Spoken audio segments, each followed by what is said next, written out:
Friends, आज हम ये डिस्कस करेंगे कि किसी पेशेंट को नी रिप्लेसमेंट कब करवाना चाहिए। इस क्वेश्चन का जवाब तो सिर्फ एक पेशेंट ही दे सकता है।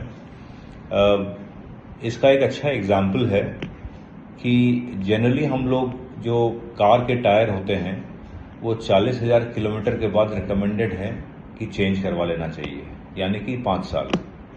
लेकिन बहुत सारे पेशेंट्स उसको 60,000 किलोमीटर, 70,000 या 1,00,000 किलोमीटर तक भी चलाते हैं।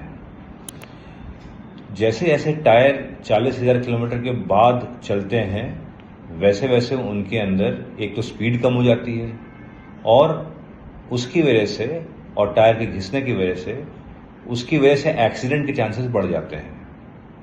तो ये बिल्कुल सिमिलर है आपके घुटने और आपके कूल्हों के खराब होने के सिचुएशन के साथ, कि जैसे जैसे आपके घुटने खराब होते हैं और आपने ज़्यादा खराब होने दिया तो ना केवल आपके चांसेस गिरने के खराब बढ़ते हैं बल्कि दूसरे घुटने के और आपके कमर के खराब होने के भी चांसेस बढ़ते हैं।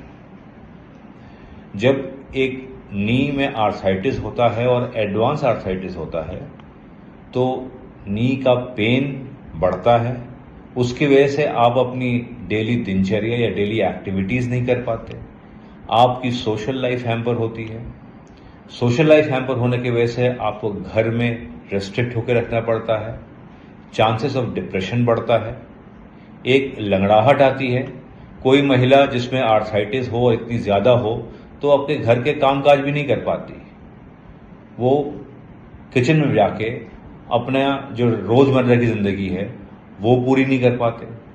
जो आदमी होते हैं वो डेली जो मॉर्निंग वॉक पे जाते हैं, जो अपने फ्रेंड्स के साथ घूमते बैठते हैं, वो नहीं हो पाता है। और ना केवल ये, कुछ समय बाद एक घुटना तो इफेक्ट होता ही है, दूसरा घुटना भी इफेक्ट होता है, जिसकी वजह से एक चाल में एक लिंपिंग आ जाती है। एक पैर छोटा, एक पैर बड़ा हो सकता है और फिर बाद में कमर में भी ये प्रॉब्लम आ सकती है। तो इन सब प्रॉब्लम की वजह से कोई भी महिला या कोई भी पुरुष को 50 साल के बाद एक सिग्निफिकेंट प्रॉब्लम आती या आ सकती है। 50 साल के बाद एक और चेंज होता है।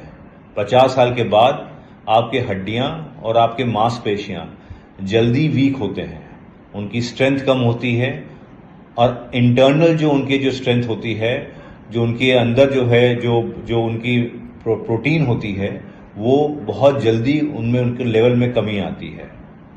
ना केवल ये, उनमें ब्लड प्रेशर या डायबिटीज़ का भी खतरा बढ़ता है।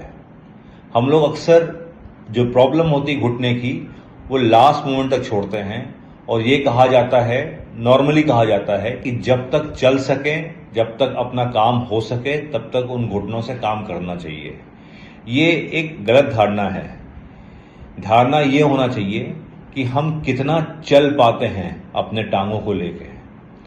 अगर हम 2.5 से 3 किलोमीटर नहीं चलते हैं तो और हम में अगर बीपी की या शुगर की शिकायत है तो ब्लड प्रेशर और डायबिटीज़ दोनों अनकंट्रोल हो सकते हैं अगर हमने एक्टिविटी या एक्सरसाइज नहीं की। तो एक्टिविटी का मतलब ये नहीं है कि हम अपने घर के कामकाज पूरा कर सकें। एक्टिविटी का मतलब ये है कि हम अपने शरीर को अपने आप स्वस्थ रख सकें। अगर इसको बहुत नेग्लेक्ट करते हैं तो कुछ दिनों बाद हमको दूसरों का सहारा लेना पड़ता है छोटे छोटे काम के लिए। हम लोगों को वॉकर का सहारा लेना पड़ता है, कुछ लोगों को व्हीलचेयर का सहारा लेना पड़ता है बाथरूम जाने के लिए। अब ये डिपेंड करता है आप पर कि आप कितना दूसरों पर निर्भर होना चाहते हैं। तो इसका सही सोल्यूशन ये है कि अगर ये सब प्रॉब्लम आपके अंदर है तो आपको पहला काम करना चाहिए कि आपको अपने डॉक्टर से कंसल्ट करना चाहिए और 1-to-1 बात करनी चाहिए। आपको पहले वेट रिडक्शन ट्राई करना चाहिए, आपको पहले एक्सरसाइज करनी चाहिए, आपको कभी कभार दर्द की दवा लेनी चाहिए और कार्टिलेज को बचाने की दवा भी लेनी चाहिए। अगर ये सब करने के बावजूद भी अगर आपका पेन बढ़ता है और इतना बढ़ जाए कि आपको दिनचर्या में घुटने के दर्द की वजह से चलने फिरने में आप लाचार हो जाएं या अपने एक्टिविटीज़ को पूरा ना कर पाएं, अगर आपका दर्द इतना बढ़ जाए कि आपकी रातों की नींद खराब हो जाए, अगर आपका इमोशनल जो क्वोशंट है या आपको डिप्रेशन थोड़ा ज़्यादा आने लगे क्योंकि आप लोगों से मिलना जुलना आपका कम हो जाए, या आपके दूसरे घुटने या कमर में दर्द स्टार्ट हो जाए, तब आपको सीरियसली सोचना चाहिए अपने घुटने के रिप्लेसमेंट के बारे में। एक चीज़ याद रखिएगा कि जब रिप्लेसमेंट करते हैं तो आपको बेनिफिट क्या मिलता है। अगर आपका रिप्लेसमेंट सक्सेसफुल होता है, जिसके चांसेस 99% हैं आजकल, तो ना केवल आपका दर्द काफ़ी कम हो जाता है, आपको आपके जो है वॉकिंग एबिलिटी बढ़ जाती है, आप अपने दिनचर्या आराम से कर पाएंगे, आपके नी और आपके हिप के मूवमेंट खुल जाते हैं, और जिसे कहते हैं एक तरीके से आपको एक दूसरी लाइफ प्राप्त होती है, आपका बचपन आपको वापस मिलता है। तो अगर आप इन सब प्रॉब्लम से परेशान हैं तो मेरी सलाह है कि आप अपने डॉक्टर से कंसल्ट करिए और उनसे बात करके डिसाइड करिए कि कब आप अपने नी रिप्लेसमेंट को प्लान कर सकते हैं। अगर ये प्रॉब्लम है तो इसका सोल्यूशन है, और बिलीव मी, एक बार आपका सक्सेसफुल नी रिप्लेसमेंट हो जाता है तो उसके बाद आपकी जो बचपन है वो दोबारा आपके पास वापस आ सकती है। आप इंडिपेंडेंटली लाइफ लीड कर सकते हैं बिना किसी के सहारे और खुशी खुशी से। Thank you.